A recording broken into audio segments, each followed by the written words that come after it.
I never imagined that I'd find myself in this situation. As I sit here on my bed, the moonlight filtering through the curtains, my mind keeps drifting back to him. To Nick. My first love. The one who knew me before anyone else did, in a way that no one else ever has. And the one I never thought I'd see again after high school. But that was before I saw him 2 months ago at the grocery store. It was one of those busy Saturday afternoons. I was rushing through my usual errands, trying to get everything done before picking up the kids from soccer practice. I was standing by the produce aisle, choosing between 2 kinds of apples, when I heard a voice I hadn't heard in over a decade. Emma? Is that really you? My heart skipped a beat as I turned around. There he was. Nick. He hadn't changed much. His sandy blonde hair was a little shorter, and there were faint laugh lines around his eyes, but those eyes were still the same deep blue that used to make my stomach flutter in high school. The years had been kind to him, and suddenly I was 17 again, feeling that familiar pull. Nick? I breathed, surprised. Wow, I can't believe it's you. We stood there for a moment, just staring at each other, both of us unsure of what to say next. Time had passed, but in that instant it felt like no time had passed at all. After the awkward small talk, we ended up exchanging numbers. Just to catch up sometime, we said. It felt innocent enough at the time. After all, I was married. Happily married, or so I thought. Eric, my husband, and I had been together for 10 years, and we had 2 beautiful kids. Life was comfortable, predictable even.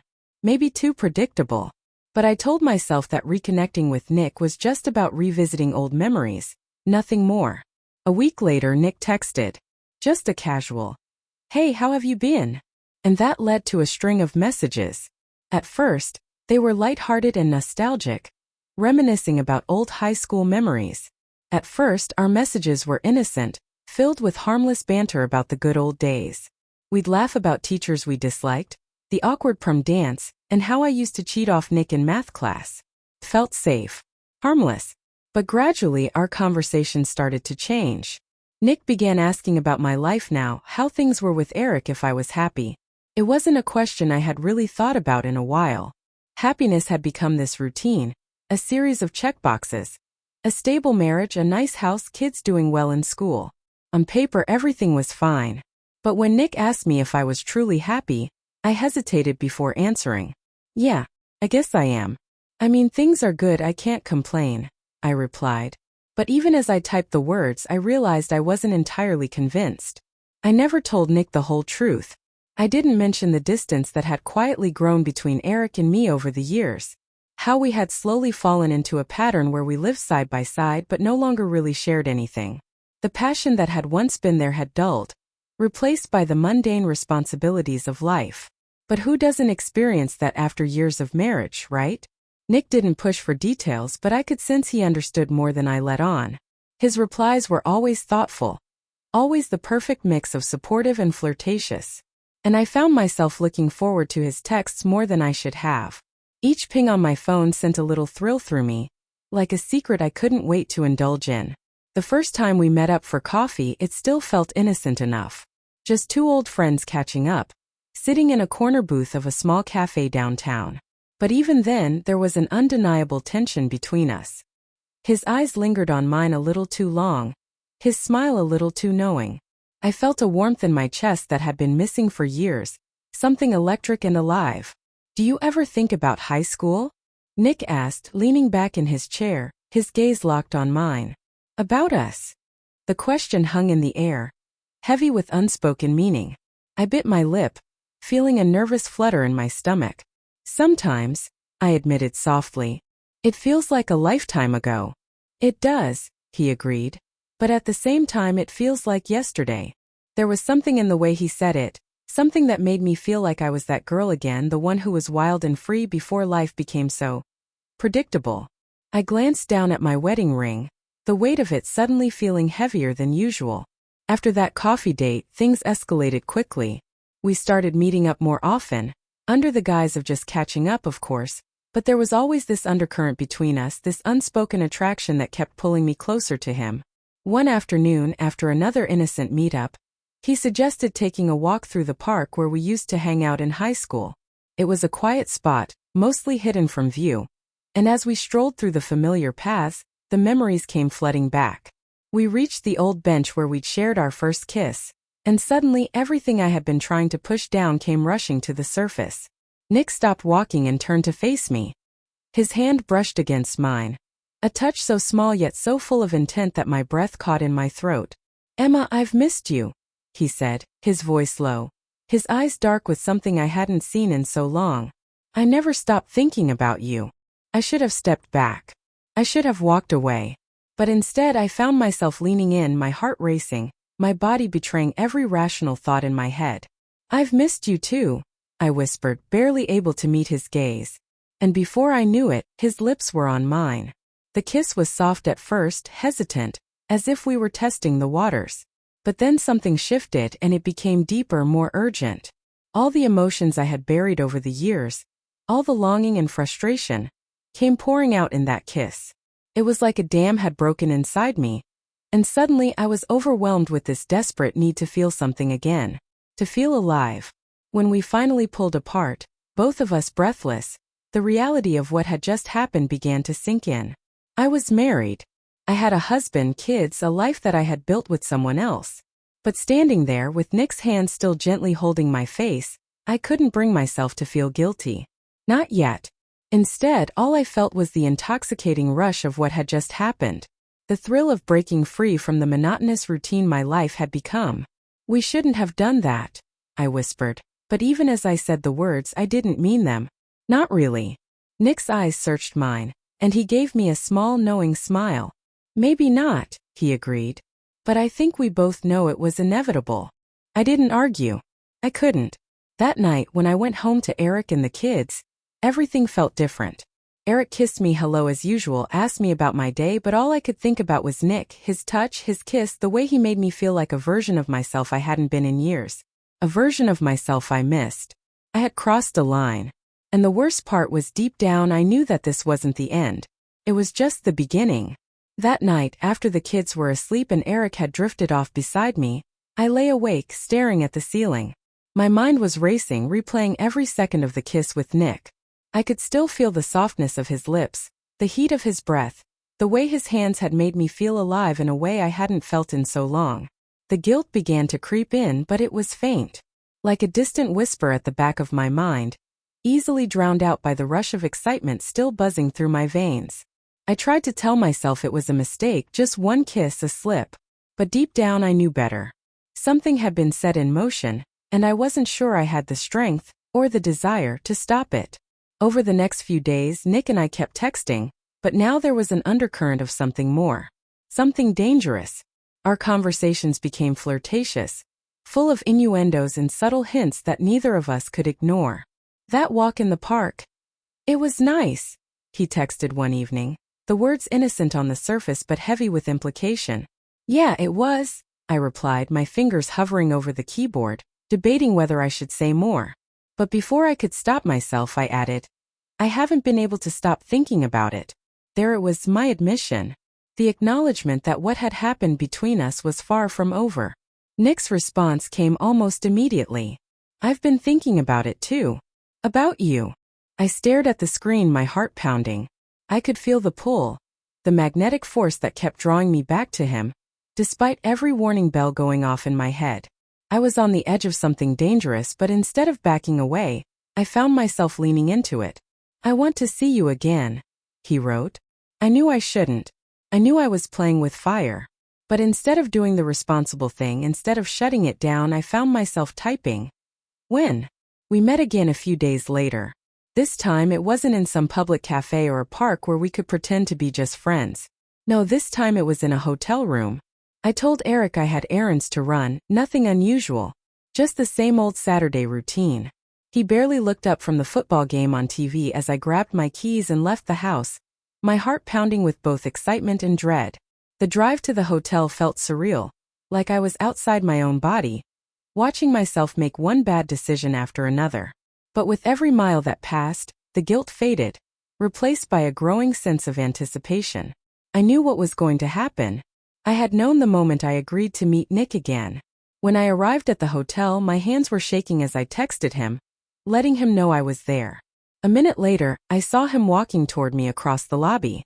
My stomach flipped at the sight of him, tall, confident, the same easy smile that had always made me feel weak in the knees. We didn't speak much as we rode the elevator up to the room. There was no need to.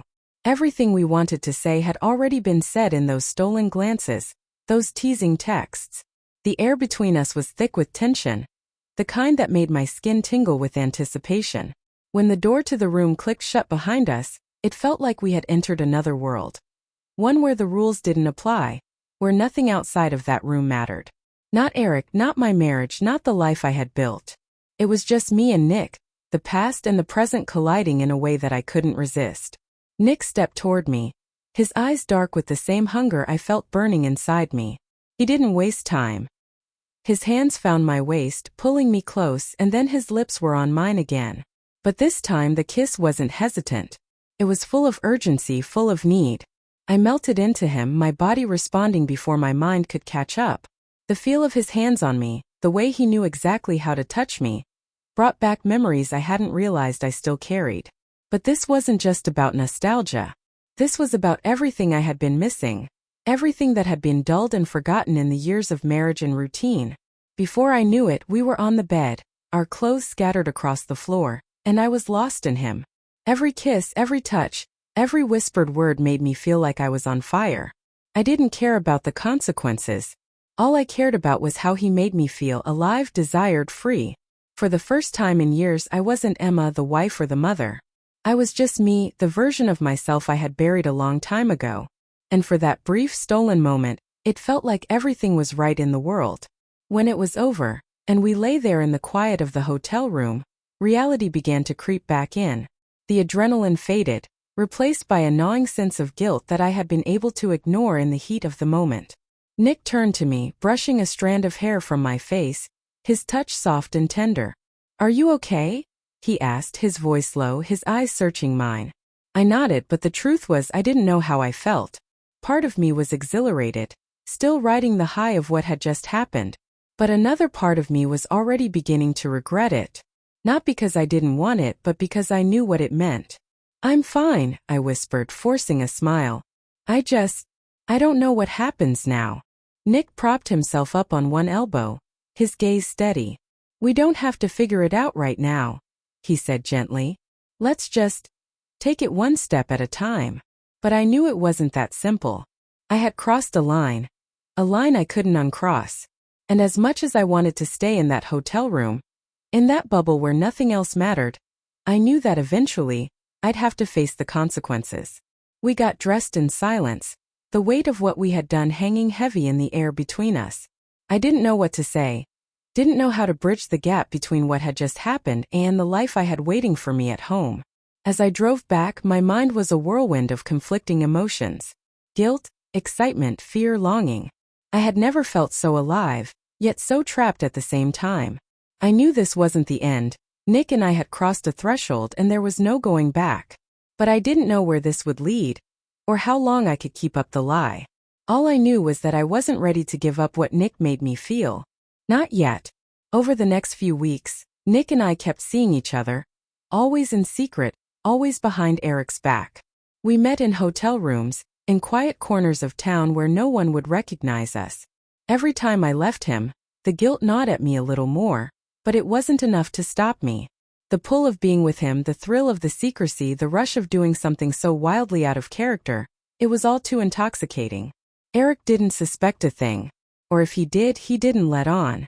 He was too caught up in his own routine, his own world. He was a good husband, steady, dependable, the kind of man any woman would be lucky to have. But I couldn't shake the feeling that somewhere along the way, we had lost something. Something I had found again with Nick. At home I was careful. I made sure to be present, to do all the things I was supposed to do as a wife and mother. But beneath the surface there was always this other life. This secret I carried with me every day. And every time Nick and I met, that secret grew heavier. There were moments when I almost told him, when I almost confessed to Eric. I would sit at the dinner table, watching him talk about his day, and the words would form on my lips. But every time I swallowed them back down. I couldn't do it. I wasn't ready to blow up my life like that. Not yet. But secrets have a way of unraveling, and it didn't take long before things started to spiral out of control. One evening, as I was getting ready to leave the house for another errand, Eric stopped me at the door. His eyes were softer than usual, a little more curious than I was used to. "Where are you headed this time?" he asked casually, but there was something in his tone that made my stomach twist. "Just the grocery store," I lied, trying to keep my voice steady. He nodded slowly, but his gaze lingered on me a moment too long. "You've been running a lot of errands lately." I forced a laugh, shrugging it off. "Yeah, just a busy time, I guess."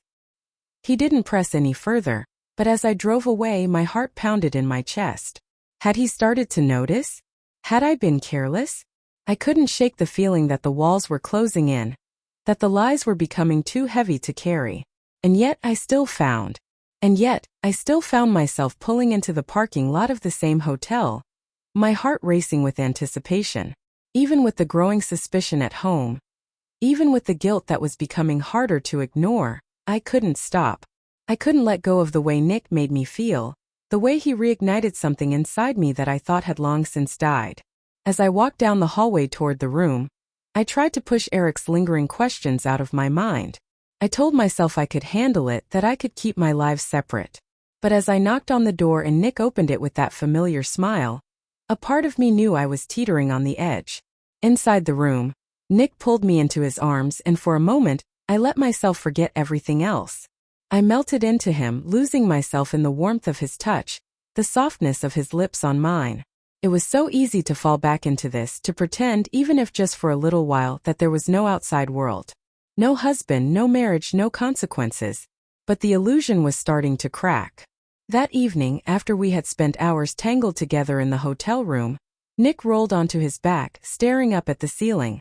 There was a heaviness in the air, a silence that felt different from the easy, comfortable quiet we had shared before. "Emma," he said softly, breaking the stillness, "what are we doing?" I felt a knot tighten in my chest at his words. I didn't want to think about it. I didn't want to acknowledge the reality of what we were doing, of how much we were risking. But I could hear the doubt in his voice, the same doubt that had been gnawing at me, too. "I don't know," I admitted, my voice barely a whisper. "I don't know what this is or where it's going." Nick turned his head to look at me, his blue eyes filled with a mixture of longing and uncertainty. "I don't want to lose you again," he said, his voice raw with emotion. "But I also don't want to keep living like this, in the shadows, sneaking around. It's not fair to you or to him." The mention of Eric sent a jolt of guilt through me, and I looked away, unable to meet Nick's gaze. He was right. As much as I wanted to keep pretending that we could have this secret affair forever, the reality was starting to catch up with us. I was living a lie, and sooner or later it was going to come crashing down. "I don't know what to do," I whispered, my voice cracking under the weight of it all. "I can't just leave. I have a family, a life. But I don't want to lose you either." Nick sat up, running a hand through his hair in frustration. "I'm not asking you to leave him, Emma," he said, his tone soft but firm. I don't want to be your secret anymore. I need to know where this is going, or if it's even going anywhere at all." His words hit me like a punch to the gut, and I felt tears prick the corners of my eyes. I hadn't thought that far ahead. I had been so caught up in the whirlwind of my emotions, in the rush of being with Nick, that I hadn't stopped to think about what came next. Could I keep this up forever? Could I keep balancing two lives, pretending that one didn't exist while I was living the other? "I don't know," I said again, my voice shaky. "I don't know how to choose." Nick reached out, taking my hand in his. His touch was gentle, but there was a quiet strength in it. A strength that made me realize he wasn't going to wait around forever. "I care about you, Emma," he said, his voice low. "But I can't keep doing this if you don't know what you want." His words hung heavy in the air between us, and for the first time, I felt the weight of the decision that I had been avoiding. I couldn't keep having both. I couldn't keep living this double life, pretending that it was enough to slip away for stolen moments with Nick while maintaining the facade of my marriage with Eric. I had to choose. But how could I? As I drove home that night, my thoughts were a tangled mess. I wanted to keep things as they were. Both the stability of my life with Eric and the excitement, the passion I felt with Nick. But I knew that wasn't sustainable. Something had to give. When I walked through the door, the house was quiet. The kids were already in bed, and Eric was sitting on the couch, flipping through channels on the TV. He looked up when I came in, offering me a tired smile. "Hey," he said, his voice warm but distracted. "How was your evening?" "Fine," I replied, trying to keep my voice steady, trying to sound normal. But as I stood there in the doorway, I felt a wave of guilt crash over me.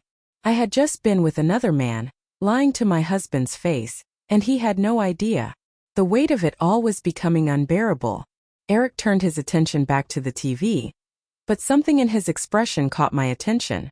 He seemed distant, as if he had something on his mind. For a moment, I wondered if he suspected anything. Had he noticed the changes in me? The way I had been more distracted, more absent lately? I couldn't bring myself to ask. Instead, I slipped upstairs to the bedroom, my heart heavy with the burden of my secret. I sat on the edge of the bed, staring at the framed photos on the dresser, pictures of our wedding day, of the kids when they were younger. My life. The life I had built with Eric. The life that was slowly unraveling because of a decision I had made. I thought about what Nick had said. About not wanting to be my secret anymore. About needing to know where this was going. And I realized, with a sinking feeling in my chest, that I didn't have an answer. I didn't know what I wanted, or how to fix the mess I had created. The next morning, things between Eric and me felt strained. He was quieter than usual, his movements slower, as if he was lost in thought. I couldn't shake the feeling that something was wrong, that he was starting to sense that things weren't right between us. Finally, as we sat at the breakfast table, the tension became too much to bear. "Emma," Eric said, breaking the silence, "is everything okay? You've seemed different lately." My heart skipped a beat at his words, and I felt a flush of panic rise in my chest. This was it. The moment I had been dreading. I could feel the walls closing in, the weight of my deception pressing down on me. "Yeah, everything's fine," I lied, forcing a smile. But even as the words left my lips, I knew he didn't believe me. Eric wasn't the type to pry, but he wasn't oblivious either. He could sense that something had changed, that I was pulling away. He didn't push any further, but the doubt lingered in his eyes, and I knew that I couldn't keep up the charade for much longer. The truth was going to come out eventually, one way or another. A few days later, Nick called me out of the blue. His voice was tense, urgent, and I could hear the frustration he had been holding back for weeks. "We need to talk," he said. "In person." I felt a knot form in my stomach at his tone. I had been avoiding making a decision, but it seemed like Nick wasn't willing to wait any longer. He wanted answers, and I wasn't sure I was ready to give them. We met at a quiet cafe on the outskirts of town, away from the prying eyes of anyone who might recognize us. As soon as I walked in and saw the serious expression on Nick's face, I knew this wasn't going to be a casual conversation. "Emma," he began, his voice steady but full of emotion, "I can't keep doing this. I can't keep being the guy you sneak around with while you go home to him every night. I need to know if we have a future, or if I'm just wasting my time." I swallowed hard, my throat tight with emotion. I knew he was right. I knew I had been unfair to him, stringing him along without giving him the clarity he deserved. But how could I make a choice when I didn't even know what I wanted? "I don't know what to say," I whispered, tears welling in my eyes. "I care about you, Nick. I really do. But I can't just leave my family. It's not that simple." Nick leaned forward, his eyes searching mine. "I'm not asking you to make a decision right this second, but I need to know that you're at least thinking about it. I need to know that I'm not just some escape for you." His words hit me hard, and I realized that was exactly what he had become, an escape from the life I was too afraid to face head-on. I had been using Nick to fill a void in my marriage, to recapture a feeling I had lost over the years. But now I was at a crossroads, and I couldn't keep running away from the truth. "I promise," I said, my voice barely above a whisper. "I'll figure it out. I need time." Nick nodded, but I could see the doubt in his eyes. He had been patient, but I knew his patience was wearing thin. If I didn't make a decision soon, I was going to lose him. And the thought of that, of losing the one thing that made me feel alive, terrified me. As I left the cafe, my mind was a whirlwind of emotions. I knew I couldn't keep living like this, caught between two worlds. But the thought of losing either one, Nick or the life I had built with Eric, was unbearable. Something had to give. And I was running out of time to figure out what. The weeks that followed were a blur of guilt, indecision, and mounting tension at home. Eric seemed more distant than ever, his suspicion growing with every passing day. He didn't say anything outright, but I could feel it in the way he looked at me, the way his questions lingered just a little too long. He knew something was off, even if he didn't know the full extent of it yet. Nick, on the other hand, had grown more impatient. Our meetings became less frequent, our conversations more strained. The carefree excitement that had once defined our affair was slowly being replaced by a sense of inevitability, like we were hurtling toward a breaking point, and neither of us knew how to stop it. One evening, after a particularly tense day at work, Eric finally confronted me. We were sitting in the living room, the kids already in bed, the silence between us thick and uncomfortable.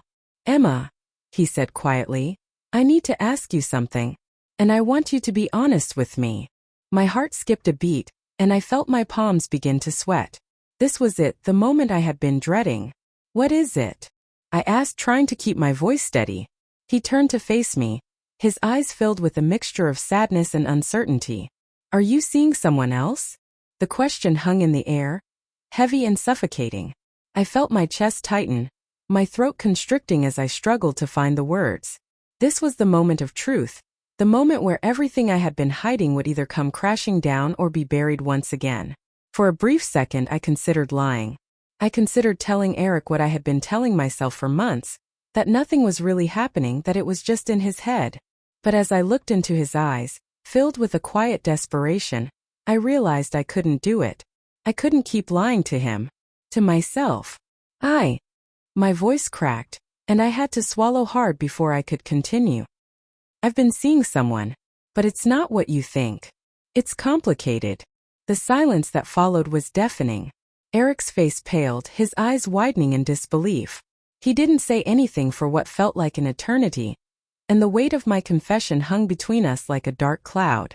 When he finally spoke, his voice was barely above a whisper. "How long?"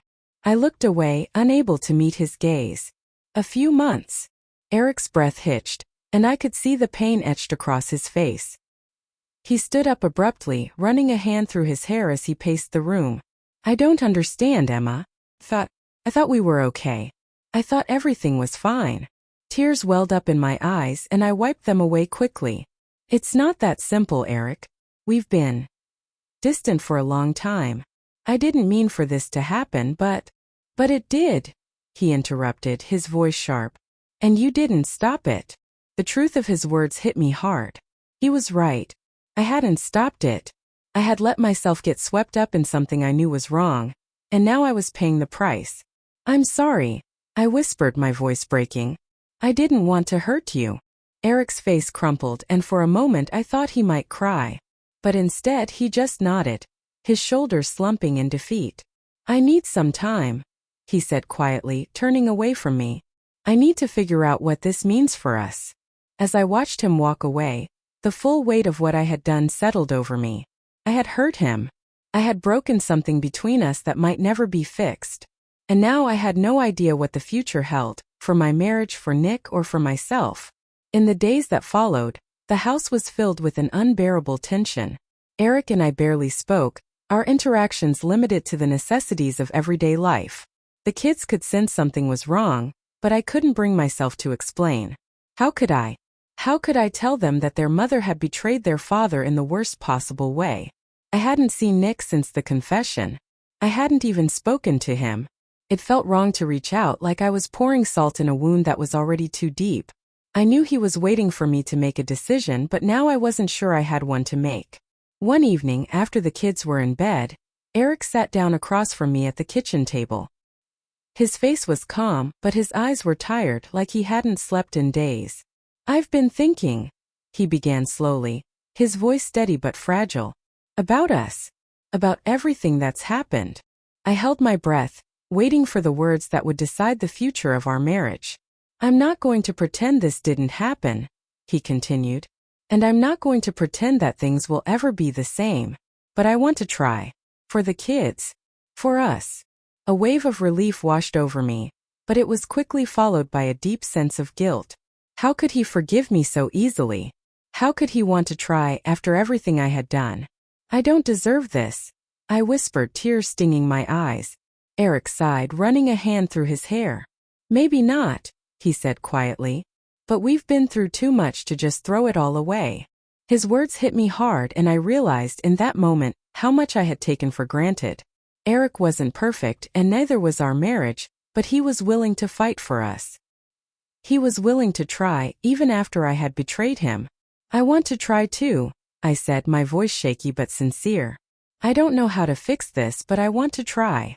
We sat in silence for a while, the weight of our decision settling over us. It wasn't going to be easy, and I knew there would be days when the guilt would feel unbearable. But for the first time in months, I felt like there was a path forward. The next morning I called Nick. My heart pounded as I waited for him to answer, knowing that this conversation would be one of the hardest I'd ever have. Emma. His voice was warm, familiar, but there was an edge of uncertainty to it. Nick. I began, my voice trembling. We need to talk. There was a pause on the other end, and I could almost hear him bracing himself for what was coming. I can't do this anymore, I said, my throat tightening with emotion. Eric and we're going to try to work things out. I can't keep living two lives. I have to choose, and I'm choosing my family. The silence that followed was deafening, and for a moment I thought he might hang up. But then I heard him exhale long and slow. I understand, he said quietly. I knew this might happen. Tears blurred my vision as I clutched the phone, the weight of my decision settling in. I'm sorry, I whispered. For everything. Nick didn't say anything for a long time, but when he finally spoke, his voice was soft, filled with a quiet resignation. I'll miss you, Emma. But I hope you find what you're looking for. And with that, the call ended and I sat there, staring at the phone in my hand, feeling a strange mix of relief and sorrow. Letting go of Nick was one of the hardest things I had ever done, but I knew it was the right choice. It had to be. The days that followed were difficult. Eric and I began the slow, painful process of rebuilding our marriage. It wasn't easy, and there were moments when the weight of my betrayal felt too heavy to bear. But we took it one day at a time, one conversation at a time, slowly trying to find our way back to each other. There were times when I thought about Nick, when I wondered what might have happened if I had chosen him instead. But those thoughts became less frequent as time went on, replaced by a deeper understanding of what I had almost lost. Eric and I weren't perfect, and neither was our marriage. But we were both willing to fight for it, to fight for the life we had built together. And in the end, that was enough. As I lay in bed one night, Eric sleeping peacefully beside me, I realized that the road to healing wasn't a straight line. It was messy, filled with setbacks and painful moments of doubt. But it was a road we were both willing to walk together. And for the first time in a long time, I felt at peace. The peace I felt that night didn't last long, though. The next morning, as I woke up next to Eric, the weight of everything I had done still pressed on me, heavier than ever. Even though I had made the choice to stay, to fight for my marriage, I realized that the hardest part was yet to come. Facing the consequences every single day. Eric was still distant, and while he had agreed to try and make things work, there was an unspoken tension between us. We were both treading carefully, like we were walking on thin ice. One wrong move and everything we had built could come crashing down. Over the next few weeks, we settled into a strange routine. Eric went back to work, the kids kept up with their school and activities, and I tried to hold everything together. But beneath the surface, the cracks in our marriage were still there, just waiting for the right moment to break wide open. Eric avoided talking about what had happened. He never asked for details, never demanded to know how far things had gone with Nick. And I didn't offer any information. We both knew it had been an affair, emotional and physical, but we were choosing to leave the details in the dark, hoping that ignorance might ease the pain. But even as we both tried to move forward, there was a part of me that wondered if we were just delaying the inevitable. How long could we pretend that everything was okay? How long could we ignore the truth of what had happened between us, that I had betrayed him, and that part of me still longed for the excitement I had felt with Nick. One evening, after the kids had gone to bed, Eric brought up the idea of counseling. I think we need help, he said quietly, avoiding my eyes as he spoke. We can't keep going like this. If we're really going to make this work, we need to talk to someone. The suggestion caught me off guard, but at the same time I knew he was right. We had been trying to fix things on our own, but all we had done was create more distance between us. We needed someone who could help us navigate the mess we were in, who could guide us back to each other. I think it's a good idea, I agreed, though the thought of opening up to a stranger about our most personal issues made my stomach twist with anxiety. The next week, we had our first session with a couples therapist. Her name was Dr. Matthews, a calm, soft-spoken woman in her 50s with a kind smile and gentle demeanor. As we sat in her cozy office, I felt exposed, like all my secrets were on display. I had never been good at talking about my feelings, especially when it came to Eric. And now, here we were, about to lay everything out in front of a stranger. Dr. Matthews began by asking us to describe our relationship before the affair. What it had been like when we first met, how we had fallen in love, and how things had changed over the years. At first, Eric and I both hesitated, unsure of how much to say. But as the session went on, we found ourselves opening up more than I expected. Eric talked about how he had noticed the distance between us long before the affair, how he had tried to reach out but felt like I was always too busy or too distracted. He admitted that he had stopped trying after a while, assuming that maybe this was just how marriage was supposed to be after so many years together. I listened to him speak, feeling a lump form in my throat. I had never realized how much pain he had been carrying, how lonely he had felt in our marriage. And as I listened, I couldn't help but feel a deep sense of regret for all the ways I had neglected him, for all the times I had chosen to focus on other things instead of on him. When it was my turn to speak, I found myself admitting things I had never told Eric before, that I had felt suffocated by the monotony of our life, that I had missed the excitement and passion we used to have, and that when Nick came back into my life, I saw him as an escape from everything I had been struggling with. Eric didn't say anything as I spoke, but I could see the pain in his eyes, the way his jaw tightened as he absorbed my words. It hurt to see how much I had hurt him, but at the same time I knew this was the only way we were going to heal, by being brutally honest with each other no matter how much it hurt. Over the next few sessions, we dug deeper into the roots of our problems. Dr. Matthews helped us explore the ways we had both contributed to the distance in our marriage, how we had slowly drifted apart without even realizing it. She helped us understand that the affair hadn't been the cause of our problems, but a symptom of something much deeper, a disconnect that had been growing between us for years. It was hard work. There were moments when I wanted to walk out of the sessions, when the truth of everything we had been avoiding felt too overwhelming to face. But I kept going because I knew this was the only way we were going to make it through. I owed it to Eric, to our kids, and to myself to at least try. The hardest part of therapy by far was the work we had to do outside of Dr. Matthews' office. Rebuilding trust wasn't something that could be fixed in an hour-long session once a week. It was a daily struggle, a process that required constant effort and vulnerability from both of us. For Eric, it meant learning to trust me again, something I knew wasn't going to happen overnight. He never said it out loud, but I could feel his doubt every time I left the house, every time I got a message on my phone. Even when I assured him that I had cut off all contact with Nick, there was always that lingering question in his eyes. Are you telling the truth? I couldn't blame him. After all, I had lied to him for months. I had betrayed his trust in the most personal, painful way possible. And now, I had to live with the consequences of that. I had to earn back his trust, and that meant being completely transparent about where I was, who I was with, and even what I was feeling. No more secrets. No more hiding. For me, the hardest part was confronting the reasons I had cheated in the first place. Therapy forced me to look at the parts of myself I had been avoiding for so long, the dissatisfaction I had been feeling in my marriage, the way I had allowed myself to drift away from Eric, and the selfishness that had led me to seek out Nick instead of working on my relationship at home. I had to face the uncomfortable truth that, despite how easy it had been to blame Eric for our problems, I had played just as big a role in letting things fall apart. I had chosen to escape instead of addressing the issues in our marriage, and now I was paying the price for that choice. But as difficult as it was, therapy also gave me hope. It reminded me of why I had fallen in love with Eric in the first place. His kindness, his sense of humor, the way he always tried to make me smile, even when things were hard. And slowly, as we worked through our issues together, I started to see glimpses of the man I had married all those years ago. The man I still loved despite everything. Even though I had chosen to stay with Eric, that didn't mean the temptation to reach out to Nick just disappeared. There were still moments when I thought about him, when a song would play on the radio, Or I'd drive past the park where we used to meet, and memories of our time together would flood my mind. In those moments it was hard not to think about what might have been. What if I had chosen Nick? What if I had left my marriage and started a new life with him? Would things have been easier? Would I have been happier?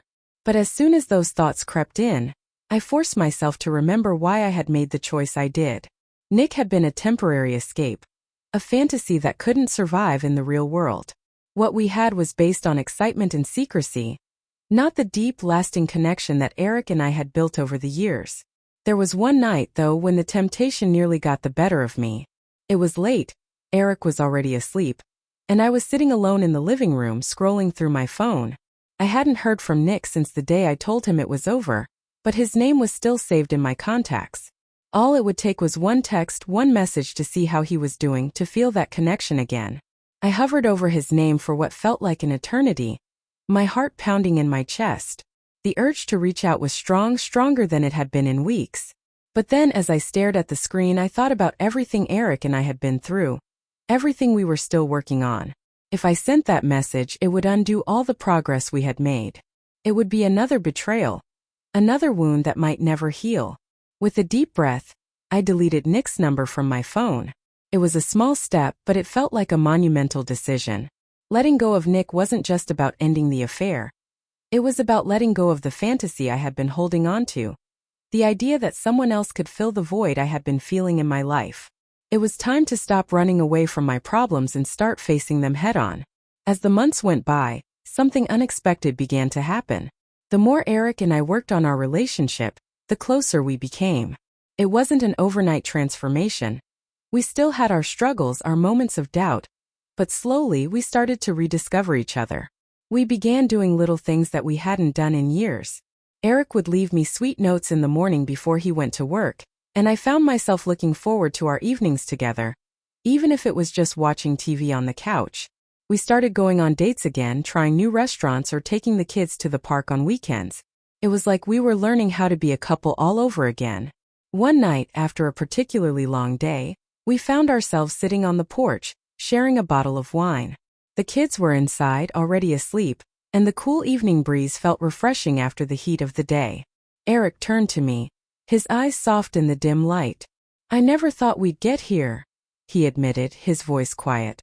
I thought I'd lost you." I reached for his hand, squeezing it gently. "I thought I'd lost you too," I said, my voice barely above a whisper.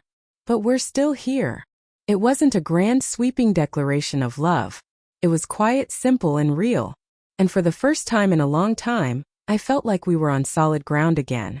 As I sit here now, months after the affair, I can't say that everything is perfect. Eric and I are still healing, still rebuilding the trust that was broken. There are days when the weight of what happened feels almost too heavy to bear. And I know it will take a long time before we're truly past it. But for the first time in a long time, I feel hopeful. We've been through the worst and we're still standing. Our marriage has been tested in ways I never imagined, and yet we've come out the other side stronger for it. I've learned so much about myself over the past year. About what I need, what I want, and what I'm willing to fight for. I've learned that marriage isn't just about love and passion. It's about commitment, forgiveness, and choosing each other, even when things are hard. Especially when things are hard. Nick will always be a part of my story, a chapter in my life that I'll never forget. But he's in the past now, where he belongs. My future is with Eric, with the family we've built together. As for us, we're still learning, still growing. There will be challenges ahead, but I know now that we're strong enough to face them together. And that's enough. As Eric and I worked to rebuild our marriage, I found that moving forward didn't mean simply leaving the past behind. The affair with Nick had left scars, some visible, others hidden beneath the surface. Even as we made progress, there were days when the shadows of what had happened lingered, casting doubt over everything we were trying to mend. Eric didn't ask about Nick often, but there were moments when I could tell he was thinking about him. A lingering pause in a conversation, the way his eyes would cloud over when I mentioned something as simple as running errands, small signs that the trust we were trying to rebuild was still fragile.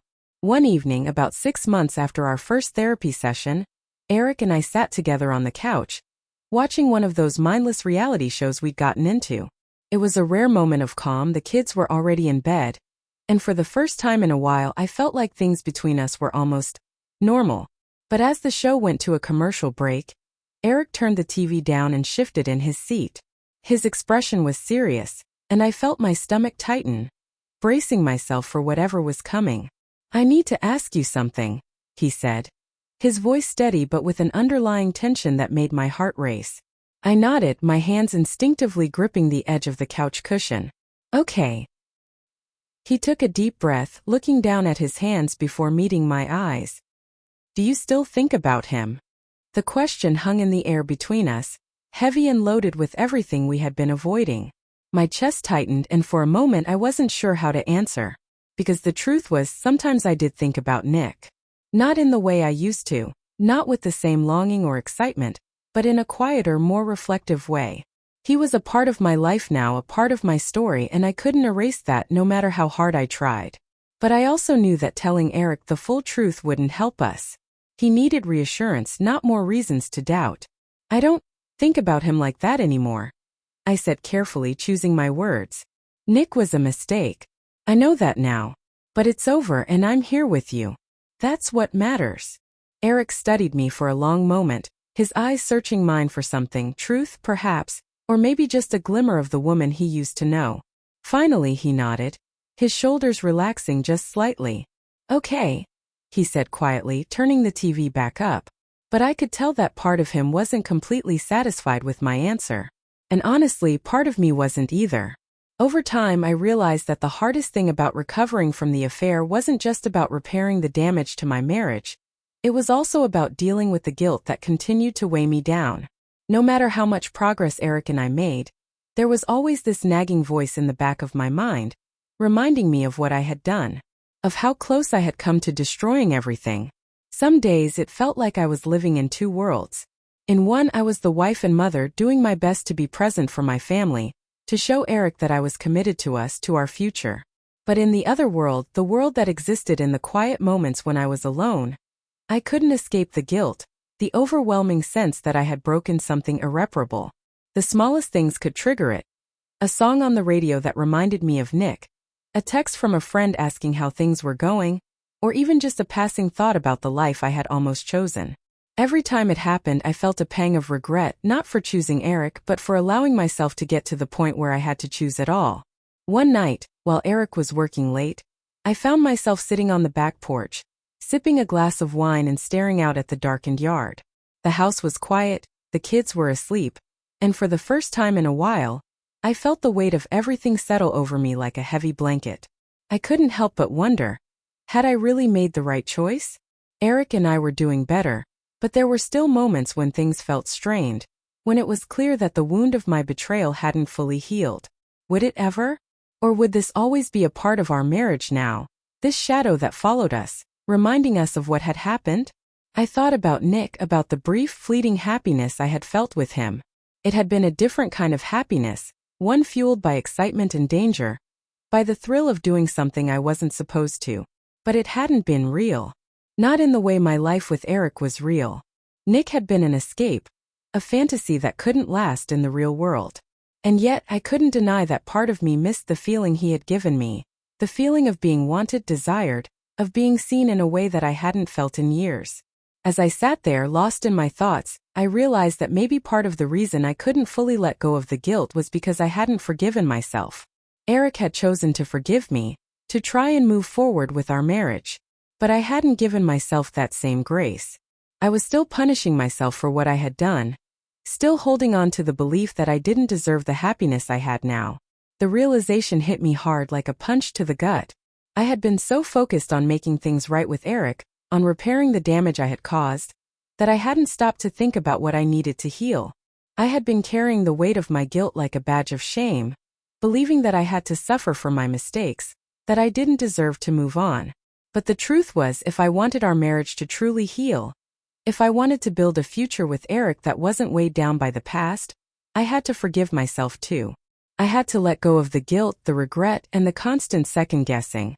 I had to accept that I had made a terrible mistake, but that it didn't define me, or our marriage. The next time we went to therapy, I brought it up with Dr. Matthews. Eric looked surprised when I mentioned it, as if the idea that I hadn't forgiven myself hadn't even crossed his mind.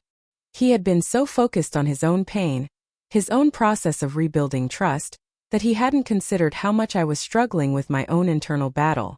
Forgiving yourself is one of the hardest parts of healing after a betrayal, Dr. Matthews said gently, her calm voice filling the room. But it's also one of the most important. You can't fully move forward if you're still carrying the weight of the past. Eric squeezed my hand as she spoke, his eyes filled with a mixture of empathy and sadness. I don't want you to keep punishing yourself, he said quietly. I'm not saying what happened doesn't hurt, or that I've forgotten about it, but I don't want you to feel like you have to keep paying for it forever. We're both trying to move on. You should too. His words brought tears to my eyes, and for the first time I allowed myself to believe that maybe, just maybe, I was worthy of forgiveness. Maybe I didn't have to keep carrying the burden of guilt. Maybe it was okay to let it go. Once I began to let go of the guilt, something shifted between Eric and me. It was subtle at first, barely noticeable, but over time, I realized that I was allowing myself to truly be present in our marriage again, without the constant shadow of what had happened hanging over us. We started to rebuild our relationship from the ground up, piece by piece. It wasn't just about repairing the damage from the affair. It was about rediscovering who we were as a couple, and as individuals. We had both changed over the years, and the affair had forced us to confront those changes head-on. Eric started opening up more, sharing parts of himself that I hadn't seen in a long time. He told me about the fears he had been carrying, the insecurities he had never voiced before. And in turn, I found myself being more vulnerable with him, too, sharing my own struggles, my own fears, and the ways I had felt disconnected from myself and from our marriage. It wasn't always easy. There were still moments of tension, moments when the past threatened to resurface and pull us back into old patterns. But each time it happened, we talked about it. We didn't let it fester, didn't let the silence grow between us like it had before. We also made an effort to spend more time together, just the two of us. Whether it was going out to dinner, taking a walk, or even just sitting together with a cup of coffee in the mornings, we made it a priority to reconnect, to remind ourselves why we had chosen each other in the first place. One weekend we decided to take a trip, just the two of us. We hadn't been on a trip alone since before the kids were born, and the idea of getting away from everything felt like exactly what we needed. We booked a cabin in the mountains, far away from the noise and distractions of our everyday life. The weekend was perfect. We hiked during the day, cooked dinner together in the small kitchen, and spent hours. The weekend in the mountains was exactly what we needed. It felt like we had left the weight of our troubles back home, even if just for a few days. We had no distractions, no obligations, just the two of us reconnecting in a way we hadn't in years. The first morning, we hiked to a small clearing that overlooked the valley. The air was crisp, the silence around us broken only by the distant sound of birds and the occasional rustling of leaves. We sat on a rock taking in the view, and for the first time in what felt like forever, I felt a sense of peace wash over me. Eric turned to me, his face soft in the morning light. I'm glad we did this, he said, his voice quiet but filled with emotion. It feels good to just be with you, without everything else getting in the way. I smiled, squeezing his hand. I'm glad to. I think we needed this. As we sat there, I realized that this was what rebuilding our marriage had been all about. Not just fixing what was broken, but finding new ways to connect, to love each other, to appreciate the life we had built together. It wasn't about pretending the past didn't exist or ignoring the mistakes we had made. It was about choosing to move forward together despite everything. The rest of the weekend passed in a blur of quiet moments. Cooking together, talking by the fire, laughing at old jokes that only the two of us understood. It was simple, but it was exactly what we needed. When we returned home, something felt different. Not just between us, but within me as well. The guilt I had been carrying for so long felt lighter, more manageable.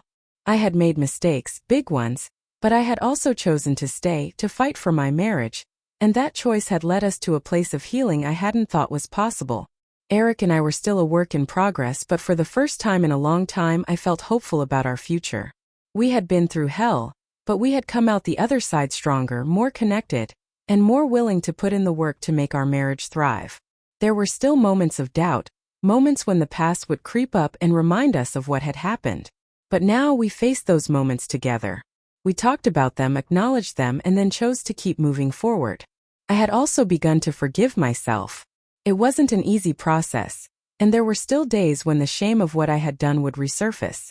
But I reminded myself that I was more than my mistakes, that I had the power to shape my future, and that I had chosen the life I wanted with Eric, with our family. And most importantly, I realized that forgiveness, both from Eric and from myself, wasn't about erasing the past. It was about accepting it, learning from it, and choosing to move forward despite it. Months passed, and life began to settle into a new kind of normal. The shadows of the affair still lingered from time to time, but they no longer controlled our lives. Eric and I had rebuilt something stronger, something more honest. We had learned to communicate better, to be more open with each other, and to prioritize our relationship in ways we hadn't before. One evening, as we sat together on the porch, watching the sunset, Eric reached over and took my hand. "I'm proud of us," he said quietly, his thumb gently tracing circles on my palm. "We've come a long way." I smiled, feeling a warmth spread through me. "Yeah, we have." In that moment, I realized how far we had come, not just from the affair, but from the years of distance and disconnection that had preceded it. We had rebuilt our marriage piece by piece, and while it wasn't perfect, it was stronger than it had ever been. As I looked at Eric, I saw not just the man I had married, but the man who had chosen to forgive me, to fight for us, even when it would have been easier to walk away. And I realized that I had chosen him too, not out of guilt or obligation, but because I still loved him. Despite everything that love had endured. We sat there in comfortable silence, watching the sun dip below the horizon, painting the sky in shades of orange and pink. The future was uncertain, as it always is, but for the first time in a long time, I wasn't afraid of it. We had faced the worst and we had survived. As the days turned into months, life continued in its messy, unpredictable way. There were still challenges, arguments, frustrations, moments of doubt, but they were different now. Instead of pulling us apart, they brought us closer, reminding us of the journey we had been on, of how much we had fought to get here. Eric and I continued our therapy sessions for a while, but eventually we reached a point where we no longer needed them. We had found our rhythm again, our connection. We had learned how to communicate in ways that we hadn't before, and we were both committed to making our marriage work, no matter what. The affair with Nick became a distant memory, a chapter in my life that I no longer dwelled on. I had chosen to let it go, to leave it in the past where it belonged. And with that decision came a sense of freedom, a release from the guilt and shame that had weighed me down for so long. Looking back now, I realized that the affair wasn't just a moment of weakness. It was a wake-up call. It forced me to confront the parts of myself and my marriage that I had been avoiding, and it pushed me to make the changes I needed to truly be happy. It wasn't an easy lesson, but it was one I had to learn. Now, as I stand at the edge of this new chapter in my life, I feel a sense of gratitude that I never expected. Gratitude for the mistakes I made, for the pain we endured, and for the growth that came from it. Eric and I have built something stronger than what we had before, something more real, more honest. And while the road ahead is still uncertain, I know we'll face it together. Because in the end, love isn't just about the easy moments. It's about the hard ones too, the moments when you choose to stay, to fight, to forgive. It's about the journey, the ups and downs, the mistakes and the triumphs. And as I look at Eric, at the life we've built together, I know that this is the life I want. The one worth fighting for. And for the first time in a long time, I feel at peace.